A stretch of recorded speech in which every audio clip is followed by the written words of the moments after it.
Welcome to the Paru Zings, Appraisers on Purpose podcast. This podcast showcases inspiring appraisers and professionals from the industry who are leaders in their field. How did they get to where they are? What have they learned along the way? And what do they do now for their teams, their clients, and the industry? Your host is real estate investor, entrepreneur, and appraiser, Michael Hobbs. Well, happy holidays. I hope you have all of your shopping done. And if you don't, feel free to add me to the list. It's always great to get surprise gifts. You're like, woohoo, unboxing. Who knows what's showing up today? Well, welcome back to another fascinating episode of Perusing's The Power of Values podcast. And I am really excited today to share with you our guest. But before I do that, an important reminder in the spirit of the holidays, make sure to share the love. It is your generosity and your effort right now just to not only hit the like button on whichever method you get your podcasts on, but more importantly, who's one person that comes to mind? You're like, you know what? I like them enough, or I like them a lot. I'm going to share this. And at the end, you are definitely going to want to share this. I am so excited to introduce our guest, Ayako Marsh. Ayako, thank you for being with us today.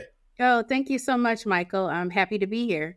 Oh, we are excited. We are very excited. Well, everyone really wants to know, were you born this way, or how did you get into this profession? You know, I think it's a combination of both. So I think that I was born this way because my family had a construction business growing up. Actually, it was a third generation of a construction business. So wow, third generation. Yes, gone back for a while. And I knew I wanted to always do something with construction and real estate. And so appraising kind of came naturally for me, as I was told in my first appraisal job. But it took me a while to actually start it, and as a career, it took a while, a winding path.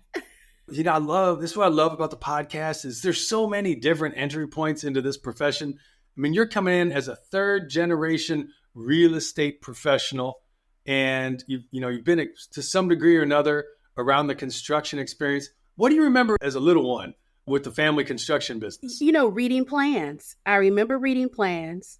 Not kids' books. They gave you plans instead of kids' books. Right. I remember going to construction sites, and I was so fascinated with the building of a building, or a house, just to see it. There's a foundation, and then the wood framing is going up, and months or a year later, it's this full building with running plumbing and electrical. I just remember being so fascinated with the building, the actual construction of a building. That's amazing. I mean, I've heard a lot of people talk about the challenge of getting new people in the profession. I think you have solved the problem. We're going to give everybody now plans instead of kids' books. Right. And their apps are only going to be filled with like 3D renderings. And then that whole kind of like Tetris in reverse where they build stuff out of the ground. That'll be amazing. Right. Wow. It sounds like you mentioned homes. Was it primarily a residential construction and development business that your family had? It was primarily commercial construction. Oh, okay. But over time, my family also started doing real estate development. So building, spec homes and, flipping homes. It wasn't necessarily called that back then, but flipping homes, renovating older properties. So that's what I really saw kind of like growing up. That is amazing. And did you get into that early on in terms of renovations and flipping by chance? I actually didn't. I'm starting that now, later on in my career. Oh, got but it. I knew that I wanted to do something around real estate. And so my first introduction to appraising was actually a mass appraisal project.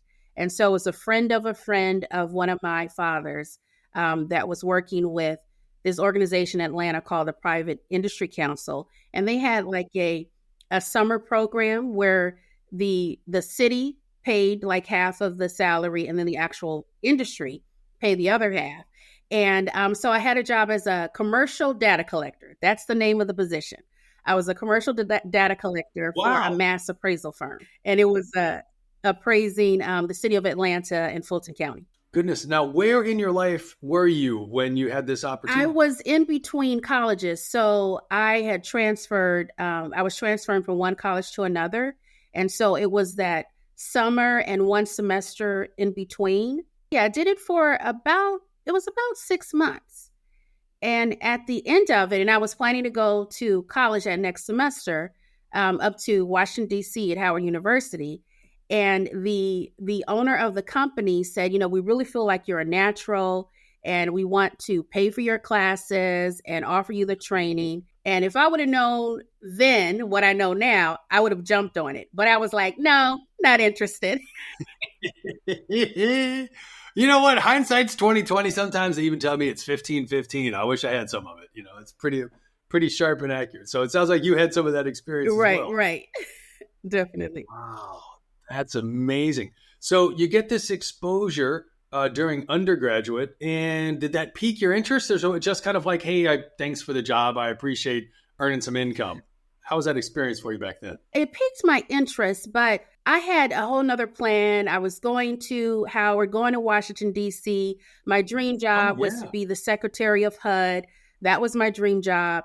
I was economics It's major. not too late. It's not too late. Right, exactly. Are you young and talented, a lot of energy? Secretary of HUD, I like that. That has a good sound to it. So that was my dream job. And so I just had no interest at the time of doing anything with appraising.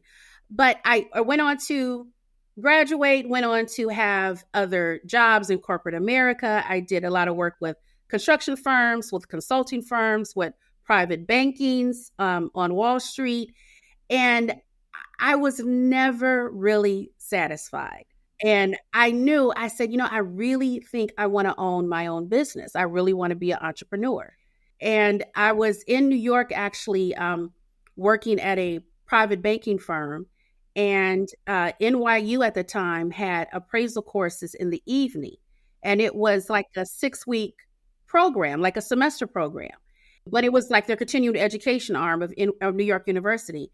And I went to that and started taking other classes when I was working in the evening. And this was beyond the trainee level. I went almost all the way up to license without any experience at all beyond what I did at the mass appraisal firm. Oh, fascinating. Wow. So here you've got this pull, this kind of never being satisfied. You're taking on new opportunities, and you almost stumble across an evening set of appraisal courses. Yes. Yeah. Amazing. And then what was it like? Because you were one of those individuals who had come out of other industries. You mentioned a couple of other industries you'd been in. What were some of the experiences you gained in those other industries before you made the transition into real estate valuation and appraisal? I was able to definitely build on my construction skills, like a little bit of project administration and reading of plans and how to read a budget. And then also with the consulting, I did like business development. I was really able to kind of build on writing skills. And then also analytical skills when I worked with the private banking firm.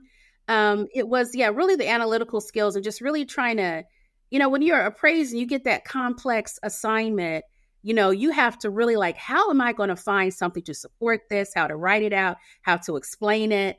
So it really I was able to build on those skills.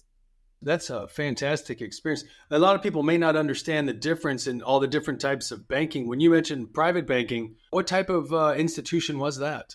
It was some of the main banks on Wall Street, Morgan Stanley, JP Morgan. This was like, very early in my career. And I worked with them in different capacities. And what my final job in that field was actually, I was transferred to, this was during the time when all of these private management firms were popping up across the country. Yes. And my last job with that, I had just transferred to a position in Washington, D.C. And it was this beautiful office, downtown. Everything was new, had this really nice, reception area. I mean, it was just, for anyone else, it would have been wonderful. But I was feeling that itch again, like, here we go. Like, yeah, right. And so I actually went to lunch and I came back. It was a brand new office. And so we had a number that obviously was used for the different firm previously. And I came back and there was a message on the phone saying that it was a trainee confirming a commercial sale. And I called him back and I said, "You have the wrong number, but the right person. Is your firm hiring?" Oh my good, you've got wow! I tell you, it is always fascinating to hear the different ways people get into the industry, and that is definitely a one of a kind of Right. experience. It was like I was not even looking at the moment. But mind you, I had taken these classes. So I all of my trainee classes I had finished. I think it was like maybe two or three of like the classes towards being licensed. I had taken those classes. I had taken my income capitalization classes. So the trainee spoke with his supervisor, and he said he called me in for his supervisor called me in for an interview. His name was David Linhoff, and he's been in the industry for decades. He's a wonderful individual. Yes, yes, and he was my first supervisor. There could be a lot worse people in the industry to have as your first supervisor. Right. Wow, I mean, it's like most of the industry actually, but wow, Dave, what an amazing experience. So here you come out of private industry and you've taken courses at night. You make a transition into the valuation industry. You get to work with Dave. What was it like joining Dave and the team, having had all the background that you had? Oh, it was great. I mean, the foundation for my appraisal career was definitely built there with David and the team that was there. He had associate appraisers, which is what I was hired as at the time, and he believes in supporting associates and your trainees, and so we were able to sign reports as soon as we completed our first report. And I really love that. And so I was able to gain my experience hours from day one. And so it was really great foundation in the, learning how to write up a market, learning how to collect the data, because, this was, yes, we had the internet, but it wasn't as accessible as it is now. You definitely had to search, and there was a lot of books, and there was a lot of, taking photos and taping them on pages and going to the copy machine. Yep. So, and so it was a lot of the foundation of appraising and what I do now every day. I still, kind of glean on when I am training other trainees. So yeah, it was great. Oh, I love that. What were some of the, if you think back, I know at times when we've had so many experiences, kind of like weeding through the jungle, but getting all the way back to that early time when you joined, what were some of the first important things that you learned when you joined that team? Well, I really did learn the importance of an inspection, the importance of really verifying and interviewing the different, users and parts of the appraisal process, from the agent to the owner to the lender to the different people that are part of this transaction, really having that conversation and getting that information. I learned how to confirm a sale through him. And I remember being very new to the industry, and we had appraised a retail center. And I was given the task of interviewing each retail owner and like reading through their lease and pulling out the information, finding out the size of it, the different types of users that were in the actual retail center. And I just remember being given that responsibility as a new appraiser and kind of being able to own it, of course, with guidance and training. Everything was looked over with a fine tooth comb, but just given the ability to kind of grow in that and not being so handcuffed to that, okay, you can only do the first section. It's like, no, you're part of the entire appraisal process, from inspection to this is how we write up the reconciliation. It's like everything, you're part of that process. Oh, wonderful to have the full scope of the assignment and not just, analyze zoning or Right. do the tax analysis or check the historical sales or what have you. Wow. And therefore, you mentioned this type of assignment versus other type. Did you have a broad base of exposure when you first started, or was it kind of narrowly targeted on a particular asset class?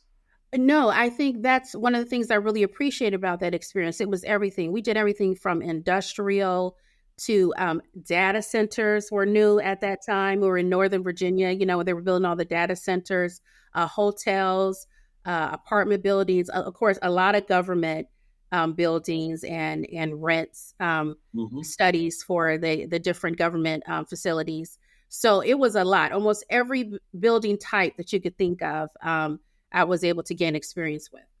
At that time, you mentioned you always talk about being someone who is never satisfied. Did you have an idea what you wanted to learn, or kind of did you wanted to stay in DC, or you wanted to specialize? Or did you have any of that, or were you just still it was all new kid in the candy store, just excited to take on everything? Yeah, I think that when I started, I definitely was like, I want to do commercial appraising. I want to be an MAI, and I kind of had a little bit of exposure to subdivision development, and so I was like, I kind of had a lane that I wanted to go with. But then life happened. I got married. I had a Yep. baby, and I was like, oh wow, I want to be at home. I don't want to go into the office every day. Priorities. Priorities. That's important. Yeah, and it's like, when I had my son and that little bundle was there, it was like, oh, I have to leave him now. And so I decided to make the transition to residential, which I found to be much more family friendly for me, much more balanced for me. This is what worked for me. Of course, of course. And I said, you know what? I think I want to do residential. And the exposure that I had, growing up, with the real estate development projects that I saw, I was like, I think I can do this. So so even though I had, experience as in appraising now, and switching to residential was like starting all over, because now I'm a sole proprietor. I'm having to get my own clients. I'm having to manage everything from beginning to end. So it was a whole new different, animal for me. I would hope, and I'm purely speculating at this point, but you did mention you had some business development experience when you were in industry. Maybe that served you well when you made the transition It did. over the residential. It did. It did. I definitely, definitely relied on that. And I was up and running, I would say probably in about 6 to 9 months. Yeah, I definitely built on that. And I've been doing that nonstop without any of those little hiccups or any of those like, oh, I want to do something different for 22 years now. Holy smokes! You wait, not a year or two or three, but 22 years. Yes. You've continued to pursue that. That's fantastic. What an amazing shift from you first getting. And has it all been in the same geographic area?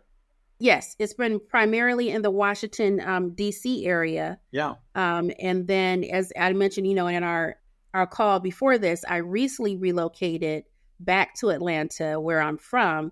Yes. And I've been here for about a year. Oh, okay. And do you still operate a presence in the DC area, or did you just kind of transition that?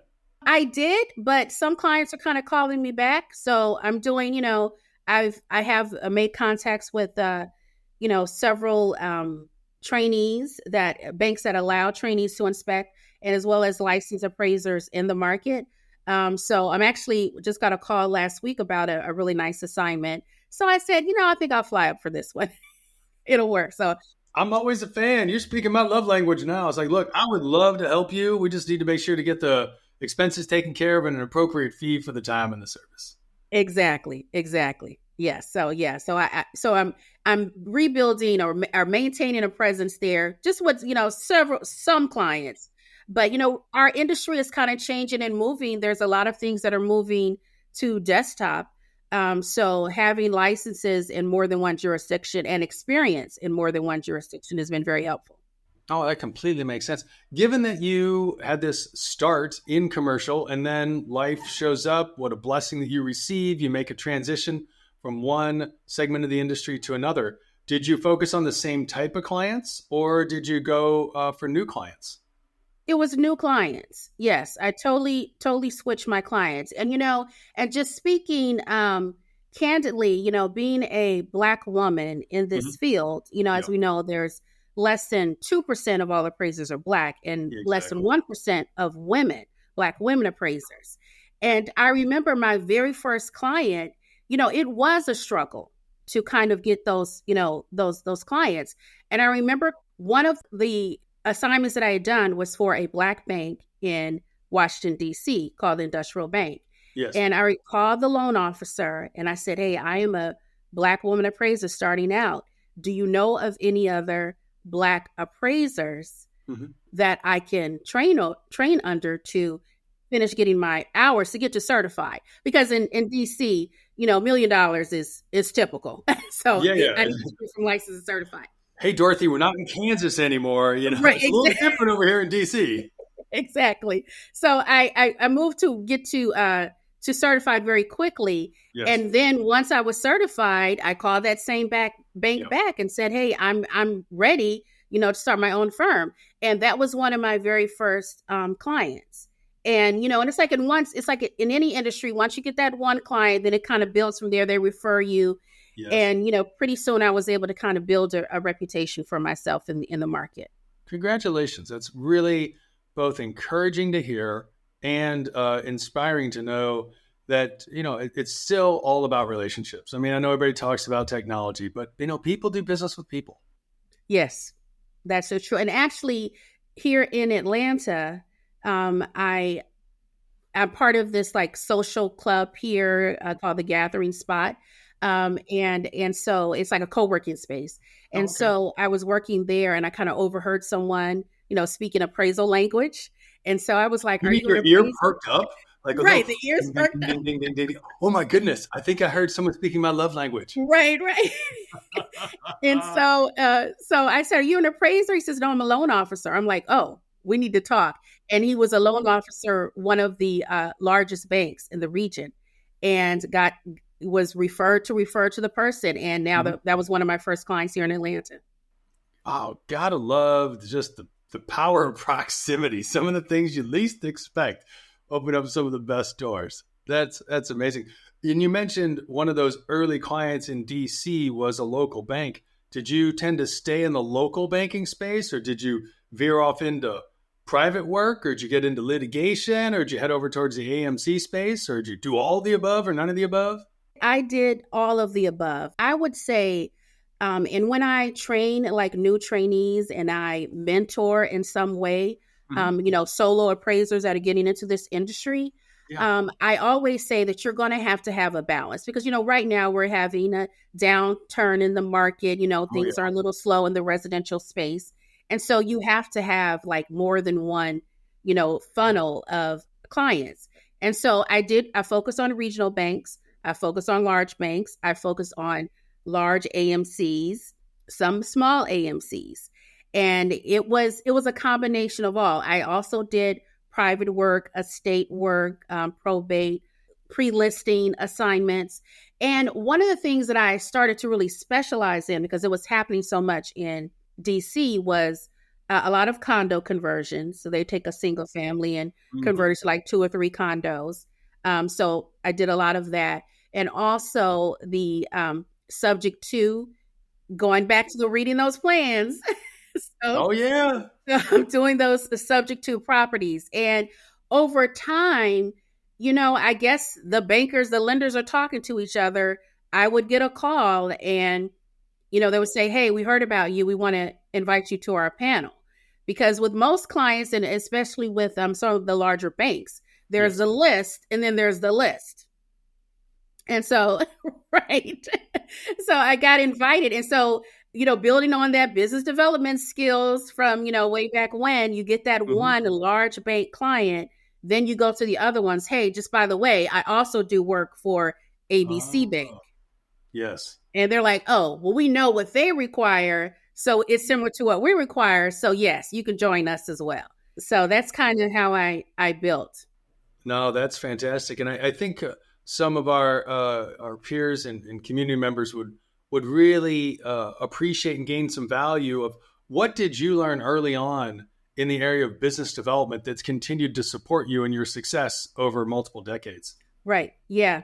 Yeah, definitely. And I think just like you were saying, that personal connection, that is not lost. That is still very, relevant and very, needed and accessible in our times now. And so I definitely make those contacts. Go collecting those cards, you go to different conferences, but it's really the follow-up, making that follow-up. A lot of people in different industries have and users of appraisal services always have a question for an appraiser. So yeah, I will answer those questions. I will, come to your community meeting, and it gives you exposure and access that, you may not realize who's in the audience. I remember going to a conference not too long ago here in Atlanta and just having small talk with the people at my table and finding out that one of the people at the table was a real estate agent, and his son is a well-known hip hop artist in the area. Oh, nice. And he was like, and I manage all of his properties. And so I got his number as well. Ding, ding, ding, ding, ding. I heard real estate. Made the follow-up. And yeah, so those connections still work in our industry. And you still, yes, it is still going on in online, and, having an online presence, all of that is still needed as well. But the face-to-face one-on-one connections work as well. And how have you observed business development has either stayed the same or changed over you mentioned having been in the DC market for, approximately 2 decades and now relocating to Atlanta. I mean, in a sense, both growing and starting over. It's fascinating because a lot of people have thought about or been challenged by or not succeeded where you have succeeded. Yes. I think that I've learned over these decades of being in business is that you have to learn how to pivot. And so, because this is not the first downturn that I've been experienced in the market. We had 2008. There was time earlier than that with the savings and loans. So there's been different times where we've kind of felt this, even with as recent as the pandemic. There was a time there where we didn't know what was happening. So things were kind of shut down. And then in the DC market, whenever there was a government shutdown, we were shut down or a change in the administration. So those definitely those changes. And so I've learned how to pivot. But I remember early on when I started my own business, that I would get so panicked when, oh my God, I haven't got any business in a week, in a month. It's like, what am I going to do? So I definitely have been a good steward of my funds and making sure that you have money set aside for a rainy day. And I always tell myself, 1 month, I'm not going to worry. I'm going to focus on if I need to clean out my closet, if I need to catch up on emails, catch up on classes. That's what I'm going to do for the first month. The second month is like reaching out to people like, hey, what's going on? Do you have anything? Letting them know, hey, I'm still here. By the third month, I'm like, okay, I've got to pivot. I've got to find, something new. And I remember it was a funny story back in around 2008, 2009. I remember there was this one client that they were telling me, this is when, appraising, the market was going up 1-2% a month, appreciation. Yeah. So it was like all over the place. And so I had this one client that was telling me, I don't know, sometimes, your number is not where we want it to be. This is when we're still having these conversations. And I said, right. And I said, well, it is what it is, and so then I remember when the market, went down, they called me and they said, you know what? You are very good with your numbers. We need to know exactly what these properties are worth. So can you come and, appraise our portfolio? I was like, so even at a time when it doesn't appear that your clients are loving what you do, they come around when they realize what's really happening out here. So I was able to pivot, and I was doing sort of like this desktop product back then. It was very rudimentary Excel type desktop product that was really paying peanuts, but I made it up in volume. We're working 8-10 hour days doing this. And so now we're in a market where, as appraisers, especially in the residential market, if we like it or not, a lot of work is moving to desktop. So I think that you may have to make a pivot, look at those. All desktop products are created the same. So, you kind of learn about them, you learn about the company, and, ask the question, hey, if I don't agree with what's the data that's giving to me and I find something different, how do I deal with that? And, if you like the answer, then you make those pivot into different things. And then the other thing, and really one of the reasons why I did relocate back to Atlanta is that during the pandemic, I did started getting into a lot of work with appraisal bias and Oh, increasing diversity. okay. So I am pivoting somewhat to not 100% of my work is appraising.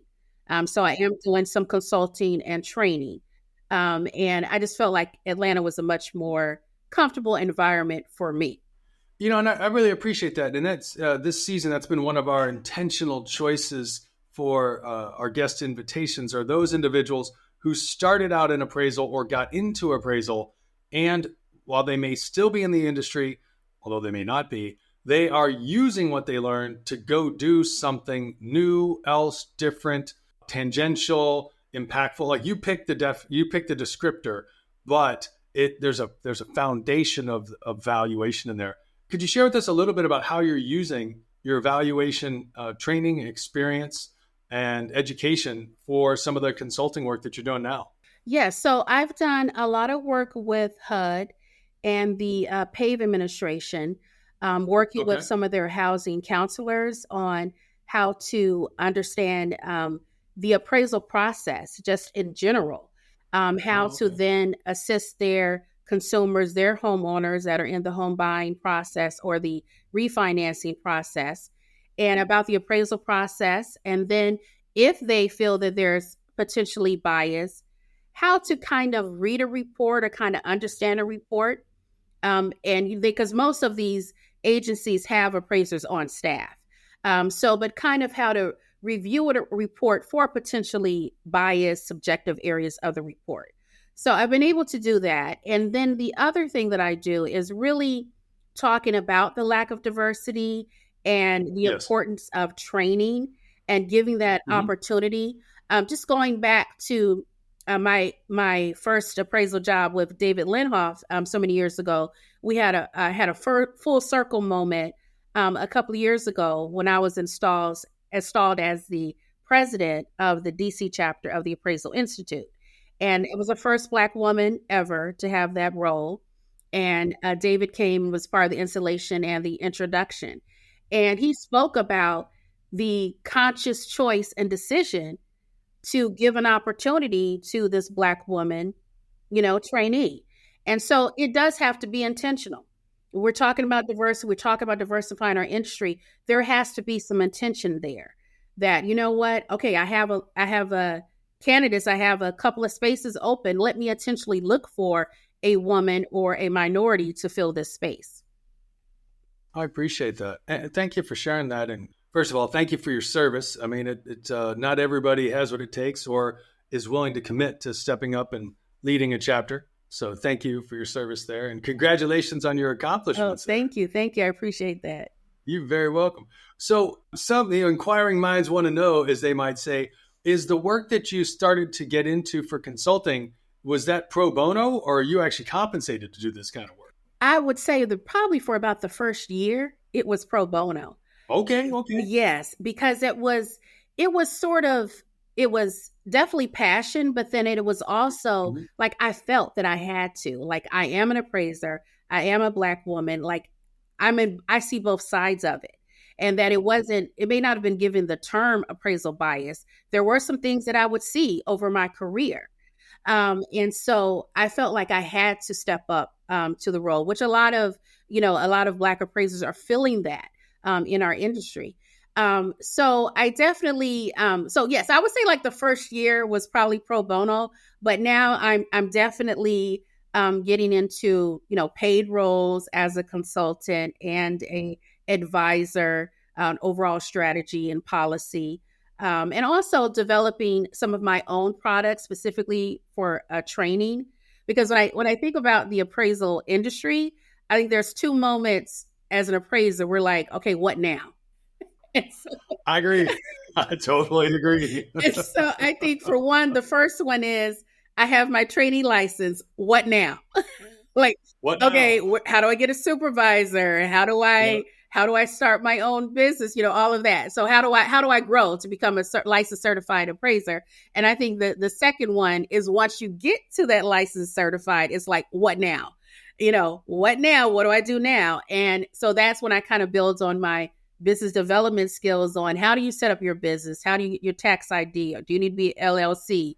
Your business account, how to stand out, how to pivot, so that is really Yes. that's one of the other areas that I'm working on is kind of training. And so that's for all appraisers, but my focus is always in the back of my mind is getting more women and more minorities into the industry. I think that's fantastic. What guidance would you offer peers who have a experience to share and a desire to contribute or give back or pay it forward, or have a willingness to invest some time and some effort, knowing that that could turn into new roles, new responsibilities, and new types of compensation? I think number one, as all appraisers, the number one role that we really, a more important role that we have an appraiser is to mentor other appraisers. So if you have the ability to train and supervise, that's wonderful. But if you don't have the capacity for that right now, just to mentor, to kind of guide them on the path, offering advice, being available for questions, that's one role. And I think the other one, how I got started was my role with the Appraisal Institute, working with the local chapter. And I was invited to represent the chapter at a town hall meeting of sorts in a local county. And so I attended there, and that kind of led to an interview by a local television station, which led to... Oh, you became famous. Yeah, right.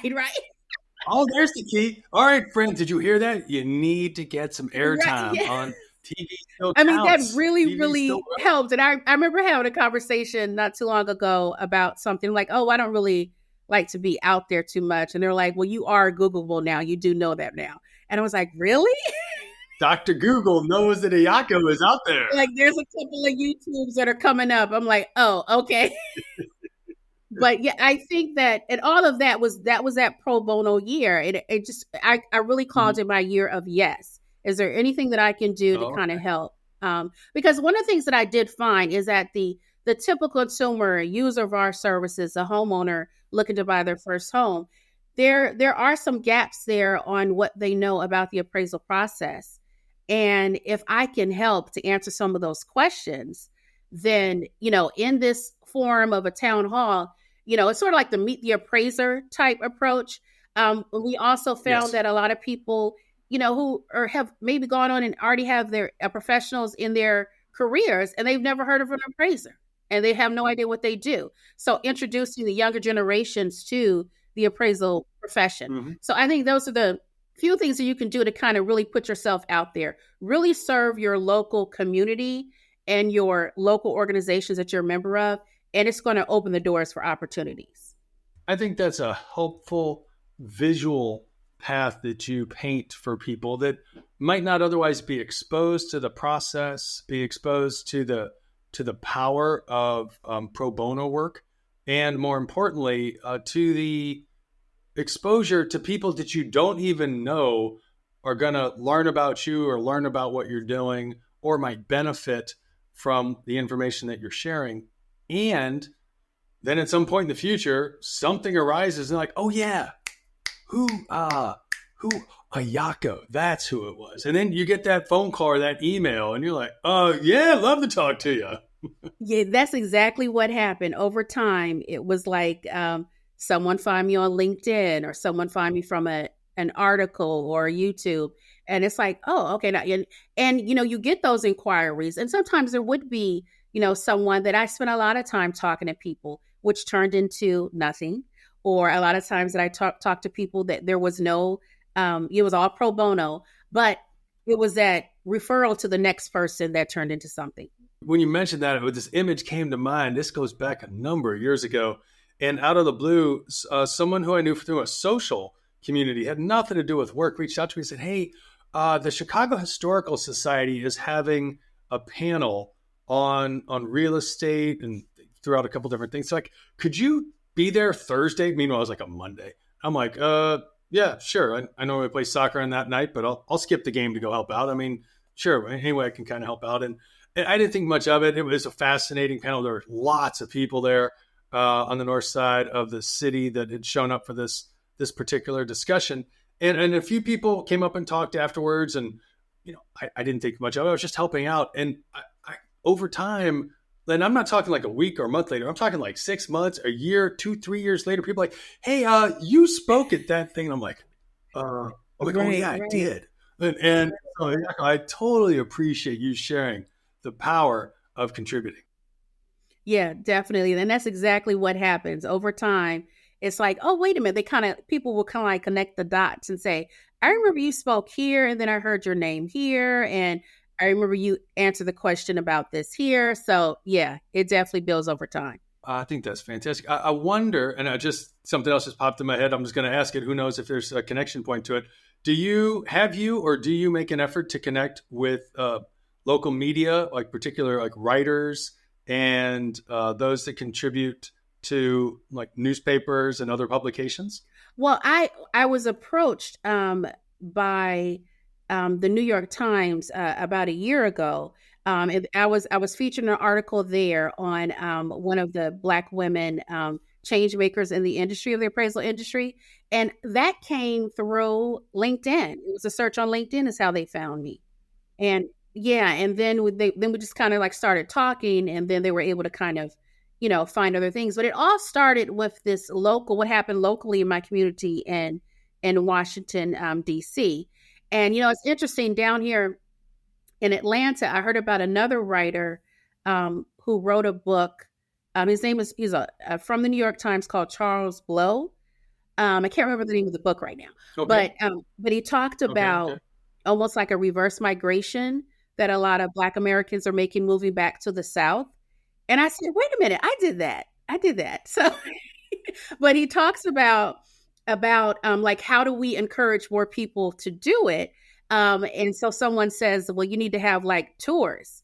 And so there are some connections within the Black community between historically Black colleges and universities, the church, entrepreneurship, home ownership. And it's like, if you get a glimpse of a city, I mean, that's how my family, which is originally from Los Angeles, moved to Atlanta.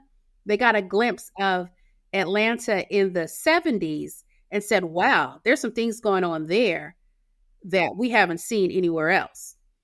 And so it's like having these like tours of certain communities and it kind of putting all of those together. And so I said, you know what? I think appraising, meet the appraiser moment fits in that tour model, as an entrepreneur, being a sole appraiser, also home ownership, answering those questions, building wealth. And so, making those connections with the local media and national media is definitely important. Yeah, that's fantastic. And you mentioned Charles. If I'm not mistaken, I believe Charles has a documentary also on that reverse migration that you're speaking to.